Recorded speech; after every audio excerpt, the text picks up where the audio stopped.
Facing the past to save the future. Let's talk about it.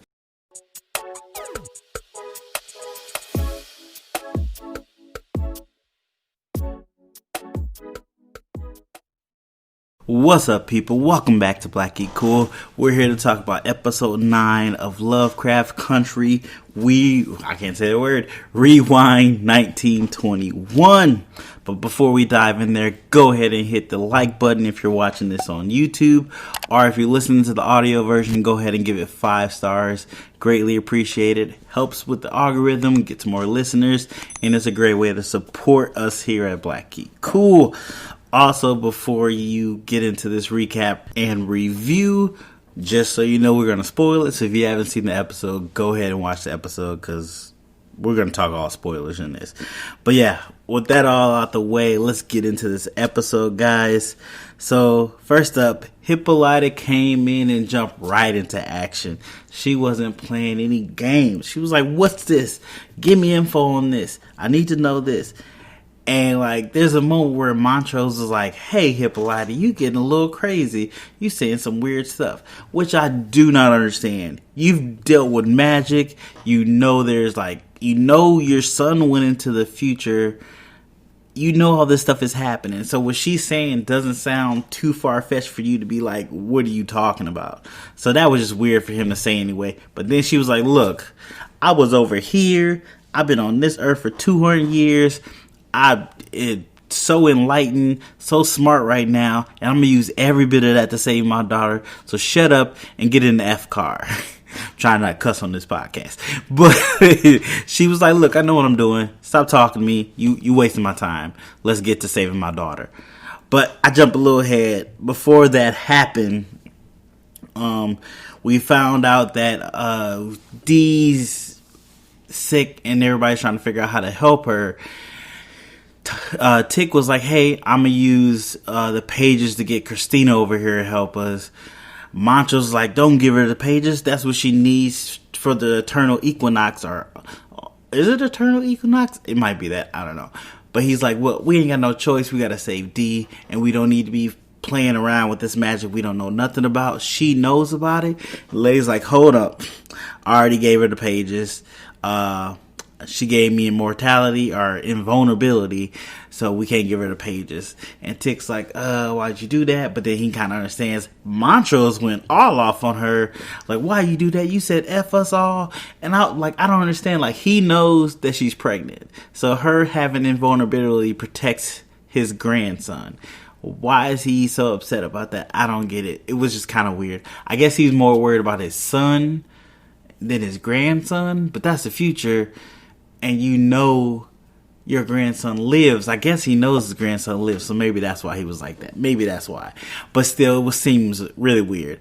Montrose is really all over the board on this episode. Like, he does some good stuff, but then he does some just terrible stuff. And it's like, why are you doing that, bruh? Like, we still trying to rehabilitate you. We still trying to make you, like, you are very multi-dimensional character, and I love that about his character. That's like the only thing I love about his character. He has so many different facets to him. He's actual person, which we're all flawed, many flaws that pulls us in every different direction, and it really does for him. He might be the best character in the show, unfortunately. Oh wow, I just realized that. Anyway, we also learned that what her name? Ruby tells everybody, like, yeah, Christina helped us because of me. So they learn that Ruby knows Christina. They don't know how intimately they know each other, but they know. So they end up getting Christina to come. Christina lets them know, like, yeah, I can't do anything with this spell, but reset it. I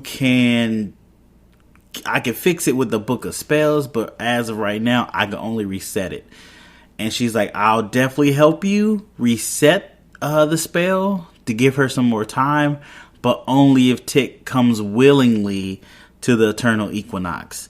And Tick's like, yeah, I'll do it. And she resets. Well, before she resets the spell, she's like, I gotta go do something.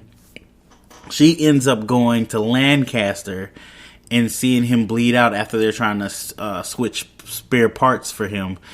doing a spell they apparently did multiple times. That's why he, in that one episode, I think it was episode 6, where Ruby was putting the little artifact in his drawer. The artifact was to stop him from being able to heal from wounds, even when they did that spell. So it was basically Christina's way of killing Lancaster, and she kind of wanted him to know that it was her that did it, or at least that William's spell was part of the reason why she was able to kill him. You know, she's very upset that he killed William, and every time she changes from William back to Christina, William dies again, and she wanted to give Lancaster 1,000 deaths, but unfortunately, she settled for this one death. So Lancaster's off the board. He's dead. He's gone. And it was kind of gruesome because they was hacking up some black dude that they got, and the other guys really didn't do anything when Christina came through. But Lancaster actually knew William was Christina, which kind of makes sense. He's like, I killed you, so I know who you are. They're all magic users. They know how this works. But yeah, she got her revenge on Lancaster. She ended up going back, resetting the spell for D, so D's back to 100%, and the spell's starting to recycle. Montrose and Tick have this moment in the garage where they're, this kind of happened, whatever, but and Montrose actually tells Tick, hey, George might be your father, and Tick is just blown away, which is not the best time because they're about to travel back in the future. So this is going to be a whole bunch of animosity going on right now. So Tick is like, what? Why? How? And Montrose kind of tells him, like, we went through this massacre together. That is a bond you can't be broken. Him, George, and Tick's mother, which I forget her name. He's like, we went through a massacre. Things kind of happen. It is what it is, but, you know, we went through something so traumatic that no matter what between us, we're not going to break up with each other or leave each other out of our lives or whatever.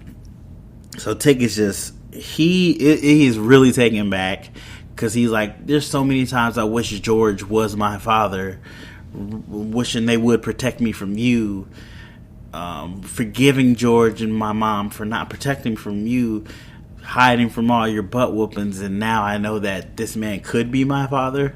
And he's just like, I get it, man. He is a lot of emotions he's going through right now. A lot. Wow. It was a really weird moment to tell him that. I'm not 100% sure why he's telling him that. Also, Montrose has this memory playing in the back of his head of the time his dad beat him right before the massacre. You learn later in the episode. Also, you learn about a boy named Thomas that he was in love with that died during the massacre, and that's kind of playing in his head. He's having ghosts of past memories per se, which makes sense because they're about to go in the past. Foreshadow. But then out of nowhere, Hippolyta comes back, and like I said earlier, she's getting all the information. They end up going to the I forgot the word. It's like a planetarium where a big microscope, where the time machine is. She's like, look, she's there fixing it, and Montrose and Leti are talking, and he's like, hey, I know you're pregnant. And she's like, well, what? Who told you? Ruby told you? He's like, no, Tick told me. And this is when he tells her that, like, Tick went back in the past, went to the future, learned he had a son, all this stuff, learned he dies because of Christina's spell. And he's like, the spell that you gave her, giving her the ability to do it. And here Montrose is being a dick again, just throwing in there like, you did this to him and I'm like, hold on, bruh. You know why she did that. Why is you tripping? So that was just weird. But then she got emotional and feel bad. So all three of them have like heavy stuff on their hearts when they're about to go into the past. So Hippolyta fixes the machine. They jump into 1921. And Montrose still has the memories of dead people playing his, well, not dead people, memories of his father and Thomas in his head as he's going through. And then you just see Tulsa, 1921, all black community, black owned stores, black people walking around in this own community, and it just looks amazing. I'm not gonna lie to you, I learned more about Tulsa, the massacre, on HBO than I did at school at all, which is sad. America, we gotta get our school better. We gotta do something. But I've learned more about it from Watchmen and this show, Lovecraft Country, that the HBO has put out than I ever learned in high school. And I took like a black history class, never heard about Tulsa. It's ridiculous. Anyway, so they get there, and Montrose is kind of showing them around, showing them where the house is and stuff, and talking about stuff.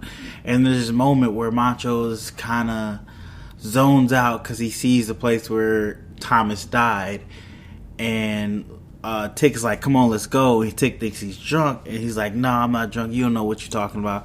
And Tick goes off on him. He's like, "Look, when we're done with this, when D's safe, I'm done with you. I took your stuff for too long. You're not even my father. When this is done, we done." And he was just like, psh, Montrose, that kind of hurt. That man wants to be that man's father. It kind of hurts. You can see the emotion in his eyes, like, that hurts. But they end up going to Montrose's old house. They see Montrose's dad beating Montrose, young Montrose, let's say that. And so it happens that Tick's mom lives right next door. Small neighborhood. But you see that George is actually going to be taking out Tick's mom to the prom that got canceled. It is very interesting to see that they were item first, and I guess between this massacre, everybody else came together. That's kind of happens when we have crazy life-changing events. You kind of bond to those people in those events, so that makes sense. Montrose ends up sneaking off, so Tick and Leti have to split up. Tick goes to find Montrose because he believes Montrose is trying to tell George about getting shot and warn him, which will change the past or the future, time travel, change one of them. So Tick goes after Montrose, and Leti ends up trying to go to the house to get the book of names. Leti gets chased by a group of white guys who are a part of the massacre, and Leti, she running full speed. She gets shot. She get hit by a bullet, but she got the invulnerability, so she good. And the kind of massacre starts to pop off. Montrose's dad saves Leti as much as she needs saving somebody with invulnerability, and then she ends up getting into Tick's mom's house, meeting his whole family in a weird circumstance. It's very weird, a very odd moment to meet them in. She's running for your life. But they start gearing up, trying to figure out what's going on. Tick's mom's actual dad hands everybody's guns. He's like, "Hey, you go over here. You post up over here. I'm gonna be on the roof. We're gonna look out." While Montrose's dad goes look for the kids, because George, Montrose, and Tick's mother, which I don't know her name. I wish I'd have wrote her name down.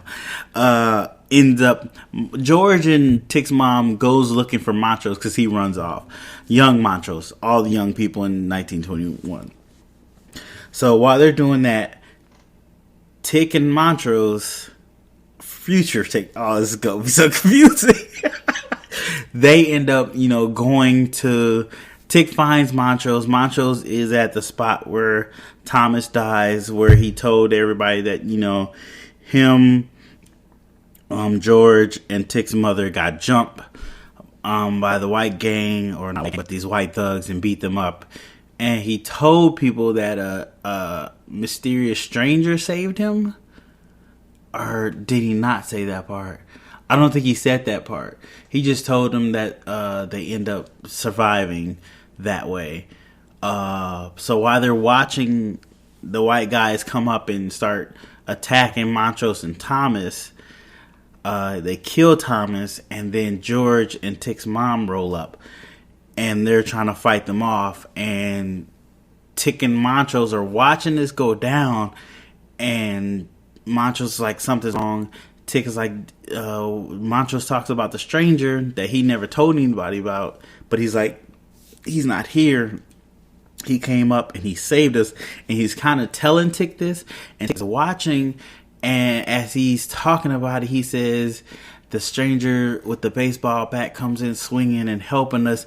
And at the end, and they say it at the same time, and that's when you realize Tick is the stranger that saves his dad and his uncle, or his uncle and his dad, and his mother from getting murdered that night, which is one of those time loop things that happen, which, spoiler for Endgame if you haven't seen that, but everybody saw that. We learned that that's not how time travel works anymore. Endgame has ruined all time travel movies for the world. But yeah, so Tick ends up going up there, saving them, using the bat, beating the guys up. And of course he said at the end, don't worry, I got you, kid. Or I got you, kid. He might have just said, I got you, kid. Which is a callback to the first episode, if you remember, where it was Jackie Robinson. Jackie Robinson beat the giant monster thing in his kind of, I think he was sleeping, so it was a dream he had, which was pretty cool callback. I gotta admit, when I saw it, this whole episode really got me. It was real emotional. It was like moments, seeing stuff, and then the massacre. Oh, it's heavy, very heavy. But we have Leti at the house. She ends up talking to, I think, Tick's mother's grandmother. Yes. Excuse me. Great grandmother. And she convinces her, like, hey, I'm from the future, need the book, save your family, but you all die, pretty much. So this woman has to decide whether to let her present family die to save her future ancestors or future generations. And it's really interesting to see how that's done. Her daughter calls out to her while she's downstairs, like, hey mom, where you at? We need you. And she ends up shutting the door, giving Leti the book, and telling her, like, this is what you need to open the book, protect my great grandchild. And it's so emotional. But then Leti watches her burn, which is, I don't know if they need to do that part, but it was really emotional, really crazy. So they all end up getting back to the portal. Hippolyta is having trouble keeping the portal open, and she goes Super Saiyan blue. Her hair goes blue. She asserted an amount of energy to make her hair go blue to keep the portal open. They all get back. They get the book. And that's the end of the episode. And wow, this is like these last 3 episodes, like episodes 7, 8, 9 have been beast episodes. Like, wow, they really, I still gotta watch episode 10, season finale. We're gonna talk about that hopefully in a couple days. But man, this episode was amazing. Amazing. Can't wait to see what they have for the season finale. You guys probably already watched it. I kind of fell behind. Had stuff come up, so life happens. But yeah, let me know how you feel about this episode. Hit me up, BlackGeekCool on Instagram, BlackGeekCool on Twitter. Or you can hit me up at blackgeekcoolpodcast.com, podcast@gmail.com. Let me know how you feel about this episode. Thanks for listening, guys. As always, greatly appreciated. Go ahead and share the podcast, the YouTube channel. Let a friend know. Let 1,000 friends know. All that good stuff. Thanks for listening, and I'll talk to you in the next one.